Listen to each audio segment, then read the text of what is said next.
This is KGW News at 11. I'm a grandmother, and I've lost one of my children.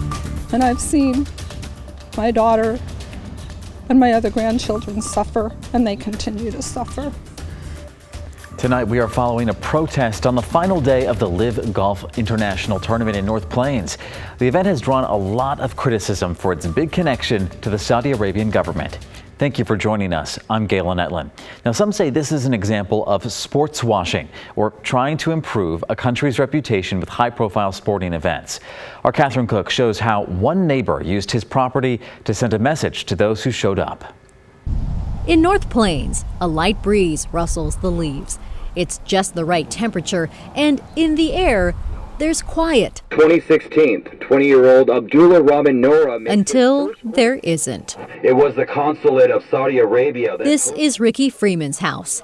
This is his sound system. Diplomatic norms, those days are over. And these news clips. And the story's just not going to die and the voices don't go away. They're part of the message he's sending to those at the Saudi-backed Live Golf Invitational at Pumpkin Ridge Golf Club, right across the street. We're not against the Saudi people. We're against what the Saudi government's done and continues to keep doing, and that's to have horrific human rights violations. In 2018, U.S. intelligence officials found Saudi Arabia's Crown Prince approved the operation that led to the murder of journalist Jamal Khashoggi.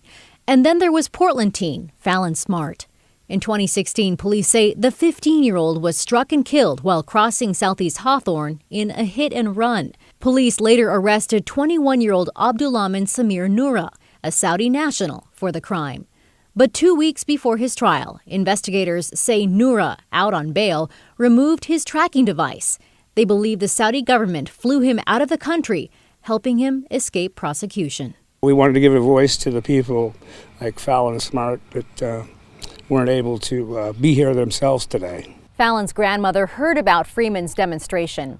She came out here to thank him and offer her own request to the Saudi government. I'm a grandmother, and I've lost one of my children.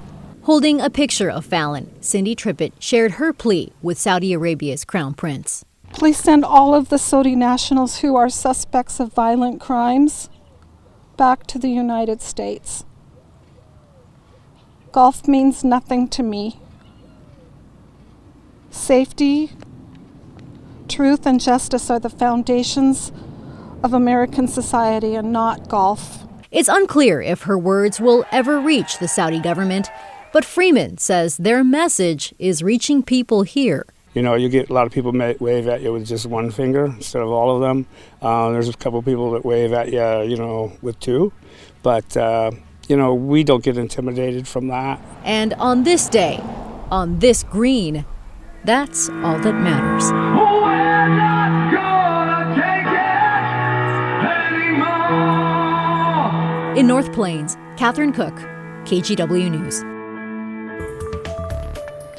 All right, and some other big news here. It has been 8 days since the U.S. Supreme Court ruled women do not have a right to access an abortion, and states continue to push bans in almost all cases. And that's what's happening in Texas, where a ruling last night from the state Supreme Court outlaws all abortions. Earlier this week, a judge blocked restrictions there. Then the Texas Attorney General quickly stepped in and asked the state Supreme Court to block that lower judge's ruling, citing a 1925 abortion ban. And so the Texas Supreme Court has granted a stay to determine whether or not those laws can be enforced, even though they haven't been used in Texas for almost 50 years.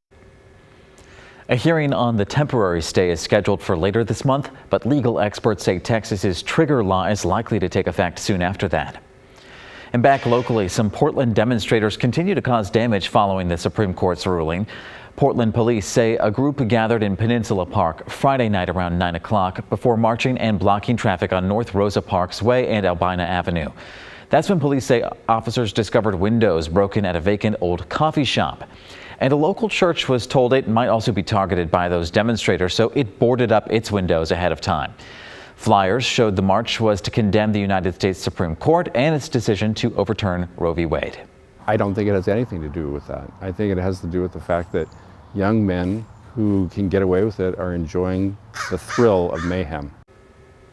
Now, church members say they are happy that they didn't see any damage at their property, but they also worry more protests could damage their building for supporting an end to abortions across the country. Well, a local neighborhood is preparing again for the 4th of July after someone stole American flags from there. The neighborhood is in unincorporated Washington County. Neighbors say someone drove down their street overnight and took several flags. Neighbors said the 4th of July should be a time where people can come together rather than divide. We don't have that in our city. We don't have it in our country. We're trying to do it here one day,